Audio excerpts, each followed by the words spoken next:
नमस्कार।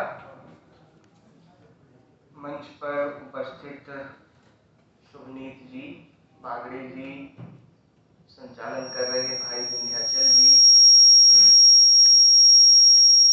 और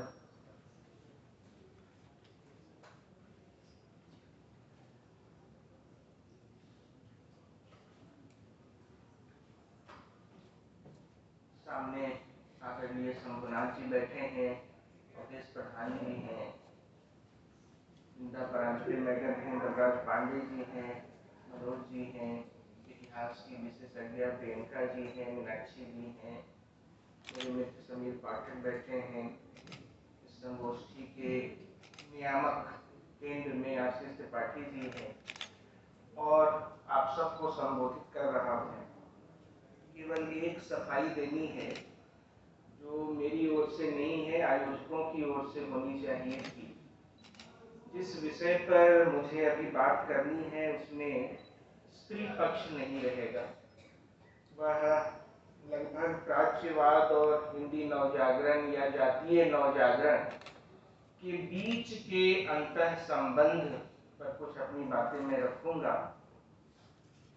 पर फिर भी जब आशीष जी ने मुझसे कहा कि आपको इस विषय पर बातें रखनी है, उस समय भी मैंने सोचा और उसके बाद भी, तो अभी भी मैं इस पशोपेश में हूँ कि मैं इस विषय पर क्या कहूँ, क्योंकि केवल पीएचडी मात्र कर लेने से यह दावा करना कि इस विषय पर मैं सब कुछ जानता हूँ और वह भी कुछ जानता हूँ जो आप नहीं जानते हैं और आपको बताना बाकी है, यह ठीक नहीं।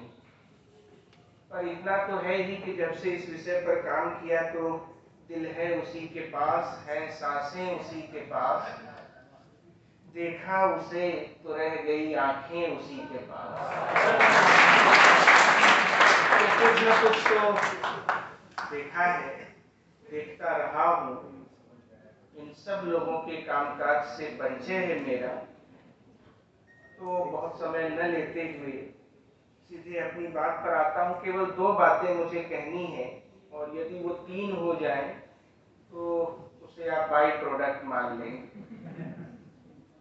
पहली बात तो यह है कि जब इतिहास लेखन पर हम बात करते हैं तो इतिहास लेखन में काल विभाजन की पद्धति से जितनी सुविधा होती है, कई बार उससे अधिक असुविधा होती है।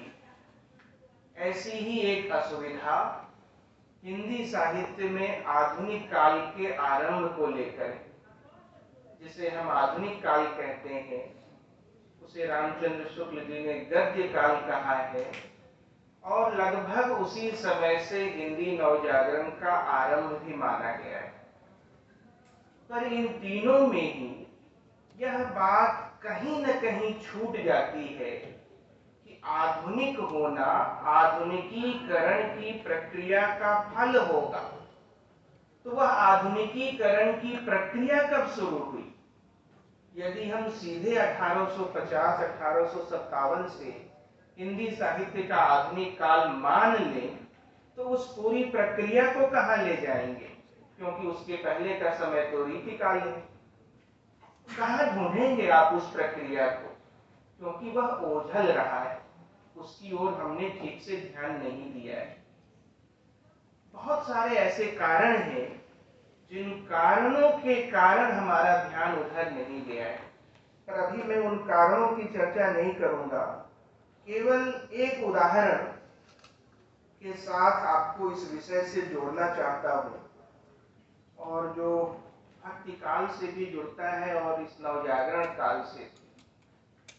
भक्ति काल के कवियों के यहाँ जहां जहां हम शब्द का प्रयोग आता है, आप विचार करके देखिए। और मैं एक सेकेंड के लिए रुकूंगा। मैं चाहता था कि प्रोफेसर घनश्याम सर यहाँ रहें जब मैं शुरू करूं। मैं सबसे पहले सर को संबोधित करना चाहता था इस कारण से कि काशी हिंदू विश्वविद्यालय में 1999 में बीए की मेरी पहली कक्षा में सर ने ही पढ़ाया था। तो इनकी उपस्थिति से मुझे खुशी हो रही है तो मैं यह बात कह रहा था। एक ऐसा जुमला है कि सॉरी बीच में जाना पड़ा, बहुत ही उम्मीद थी कि मैं सुनूंगा सारे लोगों को, क्षमा चाहता हूँ। मैं यह कह रहा था कि भक्ति काल के कवियों के यहाँ जहां जहां हम शब्द का प्रयोग आता है, आप उसको अपने ध्यान में रखें। मसलन रैदास जब कहते हैं प्रभु जी तुम चंदन हम पानी, वह हम, उसका विस्तार कहां तक हम कर सकते हैं? कौन कौन उसमें आ सकता है? उस हम में कौन है? जब तुलसीदास कहते हैं हम दास तिहारे, उस हम में कौन कौन है? जब कबीर कहते हैं बालम आव हमारे गेहरे, उस हम में कौन कौन है? यह विचार करने का विषय है, क्योंकि वह हम वही हम नहीं है जो नवजागरण काल के, भारतेंदु काल के चिंतकों की कविता में हम शब्द आता है। भारतेंदु की बहुत सारी कविताएं लगभग याद है लोगों को, पर बहुत सारी कविताएं इसी कारण से लोगों ने पढ़ना छोड़ दिया है कि उनकी बहुत सारी कविताएं याद हैं। उन्होंने बहुत कुछ पद भी लिखे। ऐसे एक पद में कहते हैं, नाथ तुम अपनी ओर निहारो, हमरी ओर न देखो प्यारे, निज गुण ज्ञान विचारो। और आगे की पंक्तियां हैं, पर वहां जिस हमरी शब्द में, उसकी व्याप्ति में जितने समाई है, जितने लोगों की उसमें जगह है, यह वही जगह, उतनी जगह भक्ति काल के कवियों के हम में नहीं। मैं ये बात कहना चाह रहा था। जब वो कहते हैं आवहु रोबहु मिल सब भारत भाई, उस भाई में जो हम का विस्तार है, वह वही हम नहीं। यानी एक जो छोटी छोटी अस्मिताओं का उभार था, एक जो छोटी छोटे पारस्परिक अस्मिताएं थी कवियों के यहाँ पहले से चली आ रही थी, हमारे यहाँ जिन्हें हम नवजागरण कहते हैं, कुछ लोगों ने उसे कथित नवजागरण कहा है, तथा कथित नवजागरण कहा है, और मैं भूल नहीं रहा हूं तो मुनासिब बैठे हैं, थोड़ी घबराहट भी हो रही है कि मैं तथ्य कैसे उस तरह से कहूं। 1986-87 में आलोचना के अंक में संपादकीय लिखा था नामवर जी ने नवजागरण के प्रसंग में, और यह सब तब तक हो चुका था जब महावीर प्रसाद द्विवेदी और हिंदी नवजागरण किताब छपे हुए लगभग 10 बरस हो गए थे। उसमें उन्होंने साफ शब्दों में लिखा, यह साहित्यिक नवजागरण था। इस पर गौर करने की जरूरत है। जिस अर्थ में हम नवजागरण को आज इस घड़ी ले रहे हैं, वह केवल साहित्यिक नवजागरण नहीं है। पर उस समय तो नामवर जी उसे केवल साहित्यिक नवजागरण कह रहे थे। बाद में और भी प्रसंगों में उन्होंने ऐसे तर्क दिए।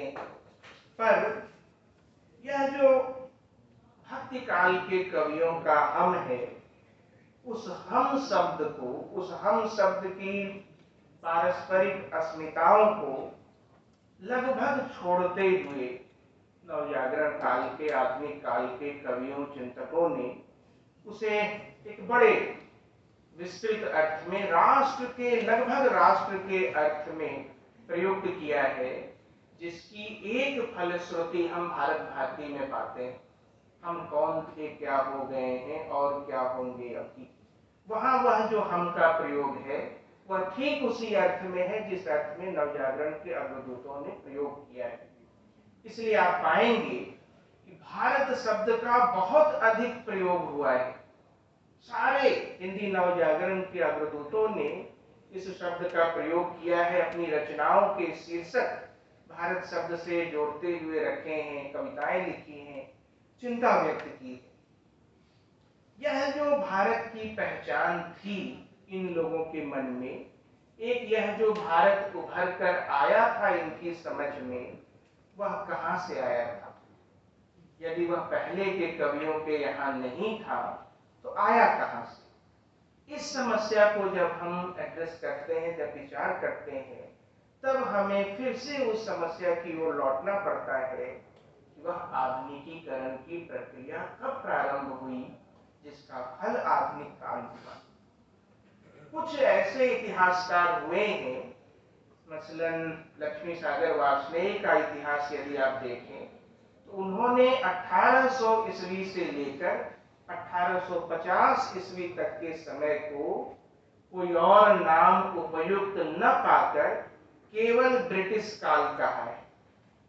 उनके मन में भी यह चिंता थी कि यह नाम रखें या न रखें, पर सीधे सीधे उस समय कोई और उपयुक्त नाम के अभाव में उन्होंने उसे ब्रिटिश काल कहा।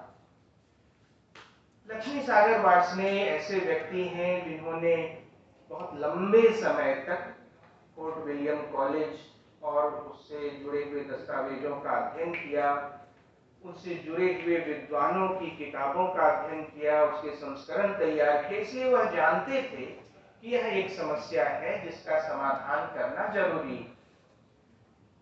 यह जो 1800 से लेकर 1850 तक का हमारा समय है वह बहुत महत्वपूर्ण है, क्योंकि उसी समय ने, उस समय की गतिविधियों ने, उस समय के बौद्धिक विमर्शों ने हिंदी नवजागरण की आधार भित्ति तैयार की थी। यह वही समय है जिसने एक भारत का मानचित्र लोगों के मन में रखा था कि यह भारत है, और फिर उस भारत के जागरण की चिंता हुई।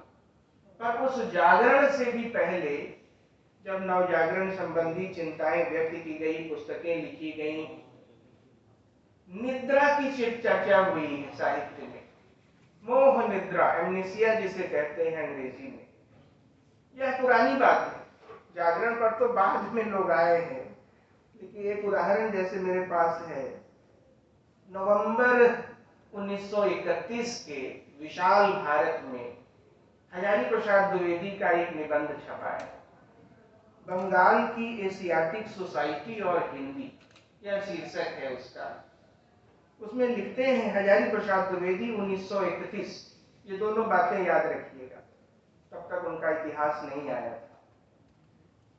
भारतवर्ष के उन राजाओं, कवियों और धर्म प्रवर्तकों के नाम भी उस समय लोग भूले हुए थे, जिनके नाम पर आज वर्तमान भारतवर्ष गर्व करता है।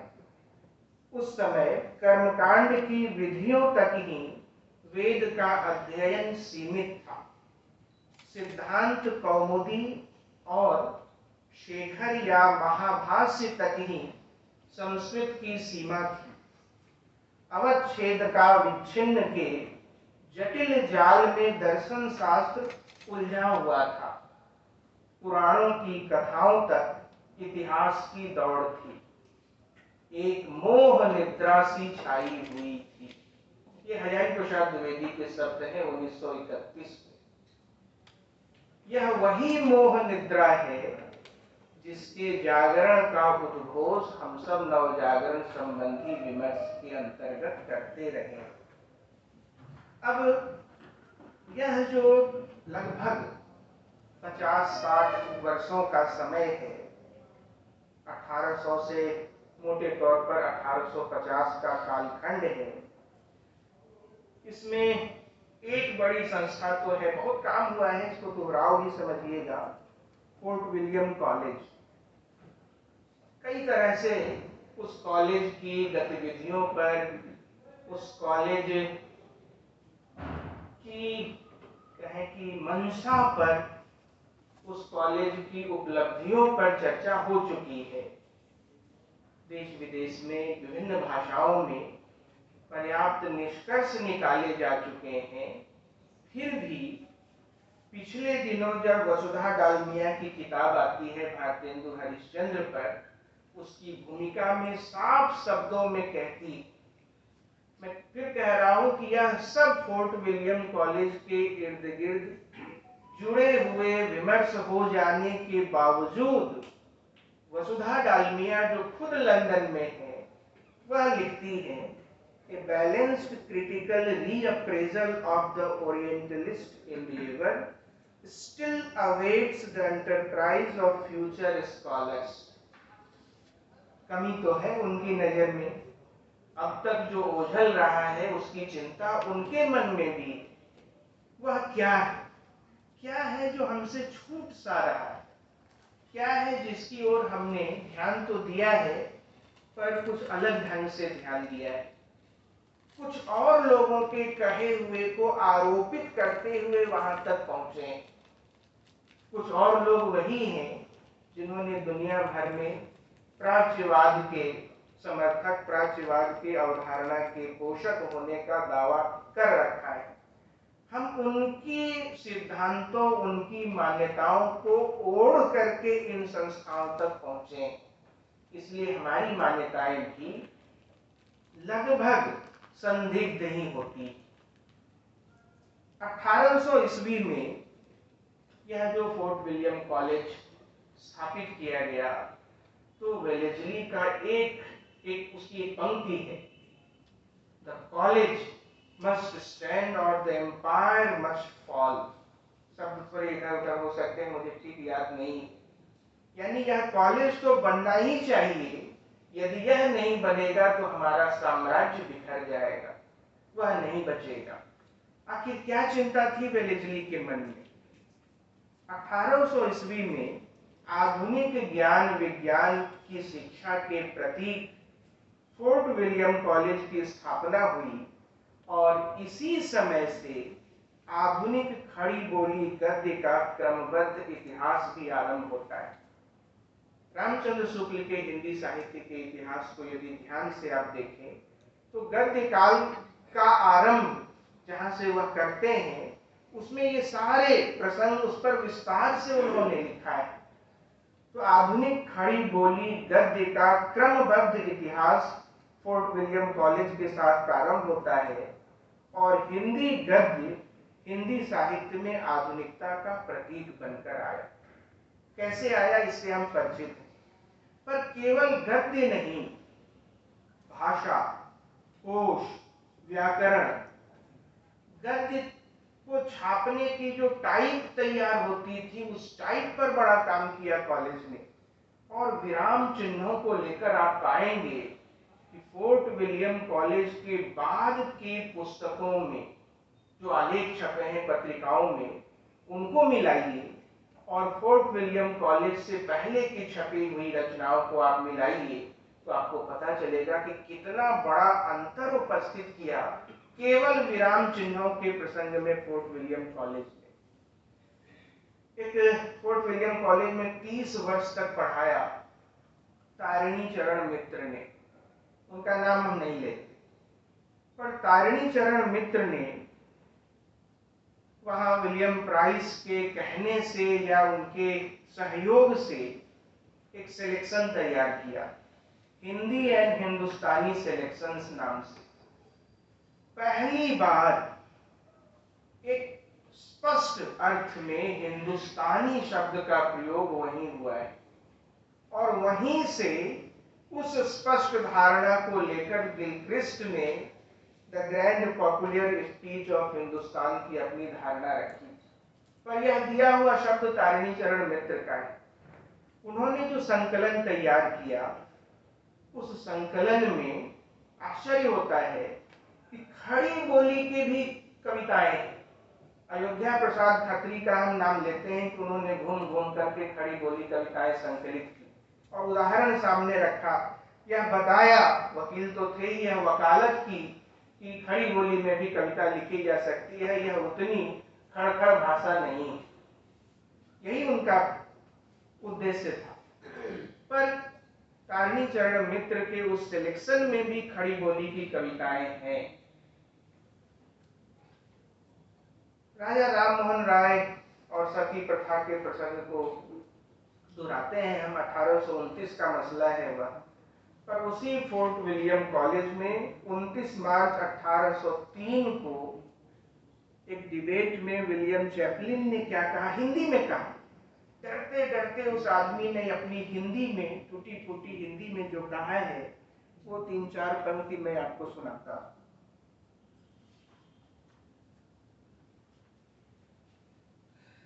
कहा है 1803 के उस कॉलेज के वाद विवाद में विलियम चैपलिन ने, सती होने की रीति हिंदुओं में अपने पति के साथ फलमनसी और माया के चलन से बाहर है। हे महाराजों, मेरी बुद्धि से तो यह रीत प्रसिद्ध साच ही जानी जाती है। धर्म तो किनारे गया, प्रसिद्ध साच, इसे ओझल नहीं किया जा सकता। कल बात हो रही थी कि उन सब लोगों ने हमारे धर्म ग्रंथों को फिर से पढ़ा, वहां से प्रमाण जुटाए और फिर हमारे यहाँ की जिसको पॉलिटी कहते हैं, हिंदू राज व्यवस्था, उसको तैयार करवाया।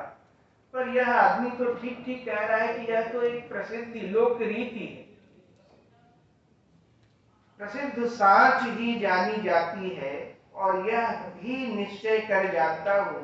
और वो सारे प्रसंग हैं, बहुत गौर करने की बातें हैं कि वह व्यक्ति जिस भाषा में, जिस समझदारी के साथ 1803 में यह प्रसंग उठा रहा है, उसकी क्या मंशा रही होगी। क्या वह साम्राज्यवादी मंशा से यह बात कह रहा था? नहीं कह रहा था। इसलिए जिस लेख की मैं चर्चा कर रहा था अभी, हजारी प्रसाद द्विवेदी के आलेख की, उसे तो आप खोज कर देखिएगा ही। यह एक और लेख देखिएगा, महावीर प्रसाद द्विवेदी को ही केंद्र में रखकर रामविलास जी ने हिंदी नवजागरण का अपना पूरा विधान तैयार किया है। इसलिए उसकी कुछ सीमाएं भी सामने आती रही हैं, और उन सीमाओं को ही हम सब लोग नवजागरण के विशेषज्ञ बैठे हैं, इनकी उपस्थिति में मैं भी डरते डरते यह बात कह रहा हूं। इस पूरे नवजागरण विमर्श का परिणाम क्या निकला है, आज हमारे हाथ में क्या है? ये जो 50 वर्षों का विमर्श रहा है, उसका क्या हासिल है हमारे पास? उसका एक हासिल है कि महाराष्ट्र का नवजागरण अलग था, तमिलनाडु का नवजागरण अलग था, हिंदी प्रदेश का नवजागरण अलग था, जिसमें 1857 की महती भूमिका थी। पर इस हासिल से यदि हम इसी की तुलना भक्तिकालीन परिवेश से करें, तो क्या दक्षिण भारत का वह जो आंदोलन उभरा, वह वही था जो उत्तर तक आते आते उसका सामंजस्य हुआ, समंजन हुआ, बहुत सारी नई चीजें उसमें मिलती गई। तो नवजागरण संबंधी यह जो अलग अलग समझदारी है, उसका एक बड़ा कारण तो महावीर प्रसाद द्विवेदी को केंद्र में रखना है। उससे वह कभी अलग नहीं हो पाए, लिखा है, सब लोगों ने जानते हैं। पर उन्हीं महावीर प्रसाद द्विवेदी का लिखा हुआ लेख जरूर पढ़िए, सरस्वती पत्रिका में जून 1908 में छपा है, विलियम जोन्स ने कैसे संस्कृत सीखी, पढ़कर देखिए। यह वही महावीर प्रसाद द्विवेदी लिख रहे हैं, और क्या क्या कह रहे हैं उनके बारे में। असल में जिस चीज को हम लोगों ने ओझल किया है कि दुनिया भर में नवजागरण के जितने प्रसंग उपस्थित होते रहे हैं, वे सारे प्रसंग ऐसे अवसर भी उपस्थित करते रहे हैं जिनमें सेल्फ और अदर का भेद कम से कम होता गया है। वह हो ही नहीं सकता कि एक तरफ आप, जिसे कांट ने यूरोपियन एनलाइटनमेंट के बारे में कहा था कि वह आंतरिक संकीर्णताओं से मुक्ति करने वाला आंदोलन था, तो जब आपकी आंतरिक संकीर्णताएं मुक्त होती हैं, तभी ज्ञानोदय होता है, तभी ज्ञानोदय हो सकता है। और वही ज्ञानोदय या आंतरिक संकीर्णताओं से मुक्त होने की दशा ही किसी भी काल में, किसी भी भूभाग में नवजागरण की दशा भी हो सकती है। जब तक आप अपने और अन्यों में भेद करके आगे बढ़ेंगे, वह नवजागरण हो नहीं सकता, खंड जागरण भले हो सकता है। तो यह जो मैं कह रहा था, उसमें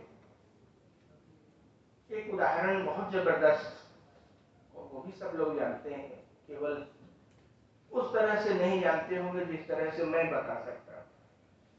मैक्स मूलर एक बड़ा नाम है, उस पर भी बहुत आक्षेप लगाए गए हैं पिछले दिनों। दुनिया भर की एकेडमिया ने हमला किया है।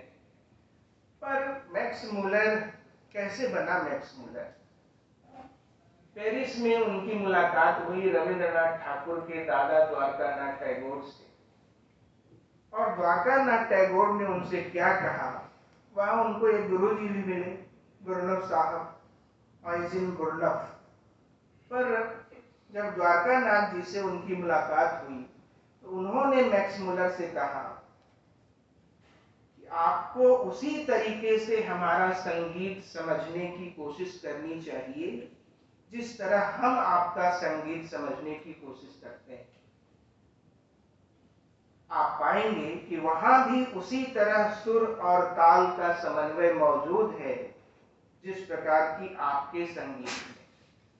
आप हमारे काव्यशास्त्र, हमारे धर्मशास्त्र और हमारे दर्शन शास्त्र का अध्ययन कीजिए, फिर आपको पता चलेगा कि हम बर्बर और नीच नहीं हैं, बल्कि आपको अप्राप्य का आभास मिलेगा, शायद उसे समझने की अंतर्दृष्टि भी मिलेगी। और तब मैक्स मुलर इस ओर ज्यादा सचेत हुआ, और उसी का परिणाम है कि उनके सब कामकाज को जानने के बाद लोगों ने, दिनकर जी ने तो यहाँ तक लिखा कि लगता है कि शायन की आत्मा ही जर्मनी में मैक्स मुलर बनकर जन्मी थी। रामधारी सिंह दिनकर लिखते हैं।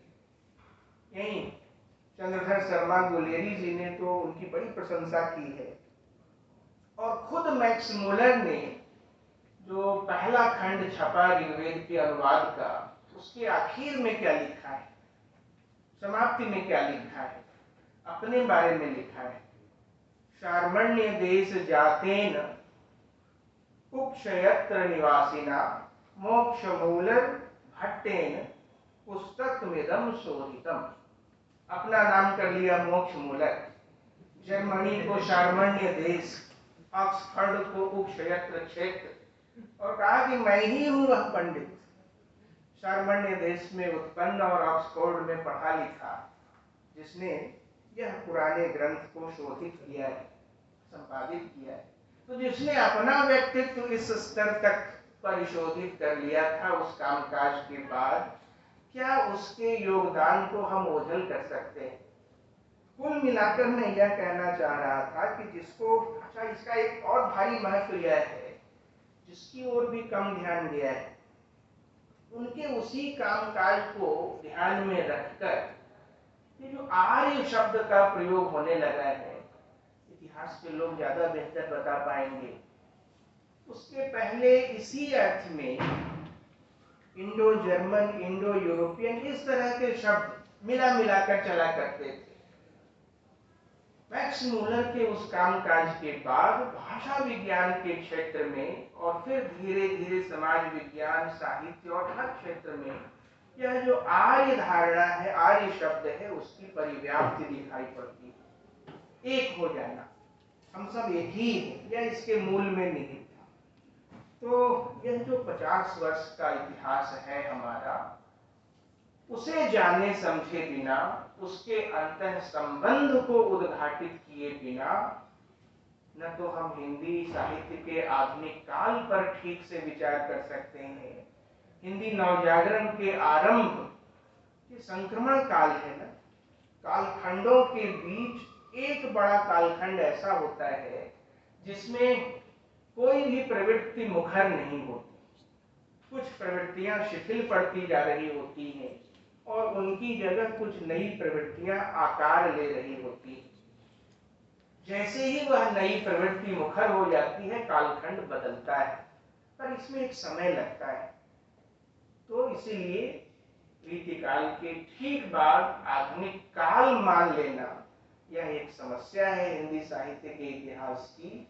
इसे सुलझाए बिना और उस, मैं तो कहता हूँ रॉयल एशियाटिक सोसाइटी और उसके पहले से भी जिन लोगों ने इस ओर ध्यान देना शुरू किया था, बहुत बड़ा आरोप हम लगाते हैं कि इन लोगों के कामकाज के कारण ओरिएंटल डिस्पोटिज्म की धारणा आई। ऐसा नहीं, उसके पहले के 400-500 साल के जो ट्रैवलॉग्स लिखे गए, यात्रियों के जो यात्रा विवरण मिलते हैं, उनकी बड़ी भारी भूमिका है उस धारणा के विस्तार में। तो इन लोगों के कामकाज को हिंदी साहित्य के आरंभ और हिंदी साहित्य के विकास, हिंदी गद्य के विकास और भक्ति काल और आधुनिक काल के बीच के सेतु के रूप में जब हम मूल्यांकित करेंगे तो थोड़ी ठीक ठाक हमारी समझ बनेगी। आज इतना ही, बहुत बहुत धन्यवाद।